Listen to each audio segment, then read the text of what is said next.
O Redação está de volta com o Marcos Uchoa, o italiano Emiliano Guanella da Sky Sport, o Tim Vickery da BBC, e eu faço contato agora com o correspondente Ariel Palacios, que fala com a gente ao vivo de Buenos Aires.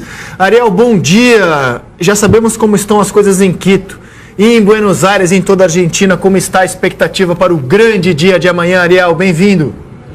Bom dia, Rizek, bom dia a todos. Bom, eu vou explicar o clima com detalhe do logotipo do jornal esportivo Olé. Se olharem de perto, verão que em cima do logotipo do Olé tem um hashtag, versão impressa, mas tem um hashtag que diz "Eu banco a seleção", isto é, seria eu respaldo a seleção. Mas por que essa nuance? Algo do que seria teoricamente óbvio que o jornal esportivo respalde a seleção. É que há outros jornais, como o jornal Perfil de Buenos Aires, que estampou um imenso "basta", argumentando que a seleção merece mesmo perder. E este é o seguinte argumento, abre aspas: "A crise da seleção não somente se deve à má pontaria ou à desorganização, é principalmente fruto de uma estrutura putrefata e degradante. Para mudá-la é preciso construir algo melhor, é preciso ir ao fundo do poço, é preciso ficar de fora da Copa da Rússia, sem anestesia", fecha aspas. E depois, em outro título, o jornal Perfil faz uma ironia: "A revolução não será na Rússia".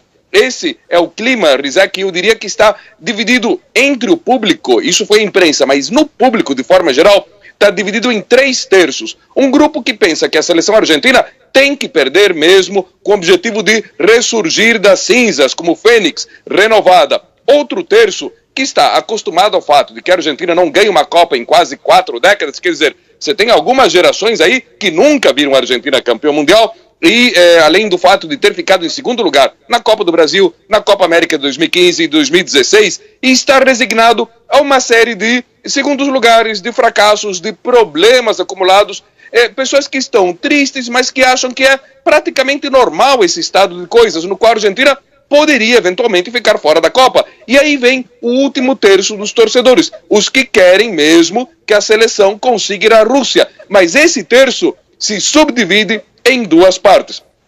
O primeiro, o setor que está confiante que a Argentina, mesmo à beira do precipício, vencerá e que estará de alguma forma na Copa. É o pessoal que sabe que a Argentina está como aquele grupo de colonos no Velho Oeste, rodeado de apaches, mas sabendo que o 7º Regimento da Cavalaria, você vai ouvir a corneta tocando alguma hora, vai aparecer no alto da colina e vai salvar todo mundo. Mas a outra metade desse terço quer freneticamente que a Argentina vá para a Rússia, mas ao contrário daquele primeiro setor que está confiante, esses aqui estão em estado de pânico, rezando para todos os santos, fazendo todas as simpatias, sentindo que estão rodeados pelos apaches, que não param de disparar flechas, mas acham muito difícil que o 7º Regimento de Cavalaria apareça lá no alto da colina para salvá-los. E esta é a turma que se assusta com certas estatísticas, tal como aquela que indica que dos 26 convocados para este jogo, nenhum jamais fez algum no estádio Atahualpa. Mas voltando à capa do jornal Olé, ela mostra, depois do logotipo, ela mostra a foto do técnico do Equador, Jorge Célico, um argentino que declarou-se que considera-se, abre aspas, um argentino até a medula, fecha aspas, mas que como seu desejo como técnico do Equador é alegrar o povo equatoriano. Aí o Olé, por causa disso, colocou a seguinte manchete: "Célico, déjate de joder". Algo como: "Célico, não enche a paciência", mas numa versão menos polida. No subtítulo, o jornal indica que os amigos argentinos de Célico pedem que ele seja menos rigoroso com o posto de técnico do Equador e termina esse texto longo na capa do Olé com a frase: "Dale, che, não seas ortiba". Ortiba é a forma invertida de batidor, isto é, delator ou traidor no lunfardo, que é a gíria argentina.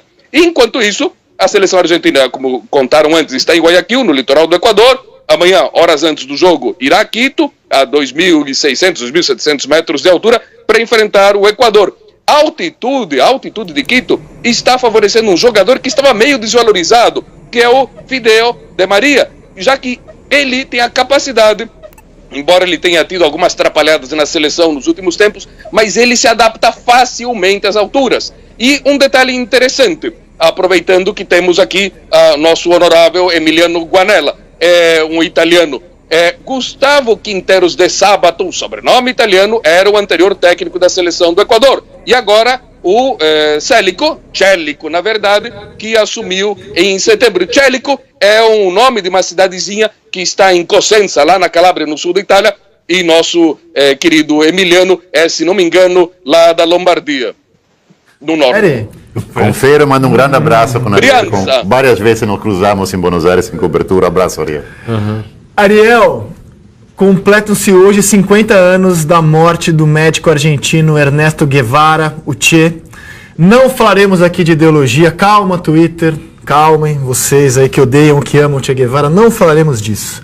Mas da relação do Che com o esporte. Qual era a relação de Ernesto Guevara, o Che, com o esporte, Ariel Palacios? Bom, na juventude, Rizek, antes de partir naquelas famosas viagens na América Latina, Ernesto Guevara de la Serna Lynch, que no futuro seria apenas o Che Guevara, era um rapaz da classe média alta argentina. Apesar da asma, uma intensa asma que sofria, foi um bom jogador de rugby. Ele mesmo se apelidou de Fusser, que era uma contração de furioso e a primeira sílaba de Serna, um dos seus sobrenomes, do lado materno. Anos depois, com uma guinada em sua vida, ele estava já protagonizando uma revolução nas florestas de Sierra Maestra, no interior de Cuba. Nas horas de descanso, na guerra de guerrilhas, ele jogava xadrez com o seu chefe direto, Fidel Castro, já que o Che havia jogado xadrez em muitas competições na Argentina desde a adolescência e depois, com a vitória da Revolução em Cuba, criou a Escola de Xadrez de Cuba. E nos primeiros tempos na ilha ele aprendeu a jogar beisebol, algo que não é comum na Argentina, mas que sim é muito comum em Cuba. Aliás, há vários anos, Antônio Castro Soto del Valle, que é o filho do defunto Fidel Castro e que é um embaixador de seu país para esse esporte, para o beisebol, junto com empresários dos Estados Unidos, fez lobby em conjunto para convencer o Comitê Olímpico Internacional de colocar de novo o beisebol nos Jogos Olímpicos, alegando que esse é um jogo que qualquer pessoa pode jogar em qualquer lugar do mundo, só precisa um taco e uma bola. Acontece que o beisebol foi retirado em 2005. E Antônio Castro Soto del Valle também opera capitalistamente com investidores chineses e canadenses para recuperar os campos de golfe que existiam na ilha antes da Revolução e que foram abandonados com o passar dos anos, Rizek. Ô Ariel, e é verdade que teve um jogo de golfe que causou uma ziquezira ali entre as duas grandes figuras da Revolução cubana, o Fidel Castro e o Che Guevara? Pois é, Rizek. Aliás, falando em duas figuras, só antes de te explicar como é que foi esse jogo, é interessante que nas revoluções em todo o mundo, geralmente o líder da revolução é o protagonista que fica famoso. O Che Guevara, eu acho que talvez seja o único caso em que o coadjuvante ficou mais famoso que o protagonista, não é? Digamos, algo assim como se Batman e Robin acabasse tendo muito mais protagonismo do que ele. Mas enfim, o fato é que em 62 a crise dos mísseis havia ocorrido pouco tempo antes, e Fidel Castro estava tentando enviar sinais de simpatia para os Estados Unidos. Nos anos seguintes, aí a coisa com os americanos degringolou de vez, mas isso aí já é outra história para outro programa. Então, naquele contexto, o líder cubano queria que os jornais, no dia seguinte, dessem a seguinte manchete, alguma coisa assim como: Fidel convida o presidente Kennedy para um amigável jogo de golfe. E por isso prepararam um jogo entre Fidel e o Che. O argentino adorava esse esporte. Mas o fato é que o Che e Fidel, o que ia ser uma espécie de jogo de public relations, eles começaram a jogar de forma passional. Nenhum dos dois queria perder. Resultado, o argentino, que sabia muito mais desse esporte, ganhou e o cubano perdeu. Fidel havia levado um jornalista, Lourenço Fuentes, para cobrir o evento. Após o jogo, Fuentes preparou uma matéria para o jornal Grama sobre o jogo, mas indicando que o Fidel havia sido derrotado. No dia seguinte, ameaçado sobre uma eventual prisão, Fuentes teve que partir rapidinho de Cuba, Rizek. Nem derrota no golfe. E o Che e Fidel nunca mais jogaram golfe. Jogaram xadrez, mas golfe não. Eu tava lembrando, você falava do protagonismo dos dois. Segundo a biografia do Che que eu li, ele teria sido o primeiro comandante a entrar em Havana, mas ele chega lá com a tropa dele, para e fala: não, vamos esperar o Fidel, porque um cubano precisa entrar em Havana e não um argentino. Eram muito amigos, mas essa história do golfe é impagável. Ariel, grande abraço para você, obrigado pela aula, mais uma, e até a próxima. Até a próxima, obrigado a todos. O Fidel tinha que ter chamado o Che para jogar basquete, né? Ele era mais alto como jogava basquete. Ou né? boxe. Ou boxe. Que ele era apaixonado por boxe.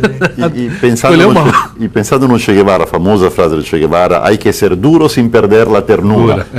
devemos ser duros sem perder a ternura. A Olé poderia fazer, temos que ser duro sem perder na altura. Na altura. Hoje é uma outra data importante também de um personagem da história do século passado.